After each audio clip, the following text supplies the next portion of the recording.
Dragi naši čitatelji, u prodaji je novi broj našeg ekrana Specijal koji na raskoših 116 ilustriranih stranica donosi 14 nikad ispričanih ispovijesti domaćih celebritija. Najbolji novinari Večernjeg lista razgovarali su s onima čije priče intrigiraju javnost. Tako smo po prvi puta od prerane smrti Olivera Dragojevića razgovarali s njegovom suprugom Vesnom koja nam je ispričala kako obitelj živi bez neprežaljenog glazbenika.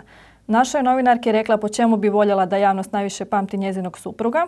Severina Kojić, koja je u žiži javnosti, samo je nama iskreno rekla što planira u budućnosti, kakve su joj privatne i poslovne želje, te smatrali da je dosegla vrhunac popularnosti. Naslovnicu našeg ekrana Specijal krasi pijanist svjetskog renomea Maksim Mrvica, koji nam je po prvi puta otkrio kako izgledao njegov život prije nego što je postao slavan. Kraljica domaćeg jet seta pustila nas je u svoj dom i odala sve o životu s Lukom Rajčem, ali i svom porijeklu te promišljanjima o ulozi žene u društvu.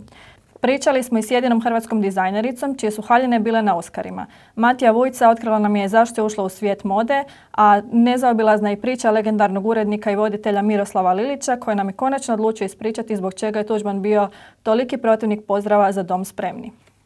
U Specijalu vas čeka i priča o Borisu Jokiću, koji je po prvi puta objasnio što za njega znače turbo folk političari. Detaljno smo istražili kako je Vartex, koji je godinama bio suočen s brojnim problemima, nadišao sve te izazove i postao jedan od vodećih brendova koje obožavaju domaći trendseteri. Novi broj ekrana Specijal čeka vas na kioscima po cijeni od 15 kuna. Čitajte nas!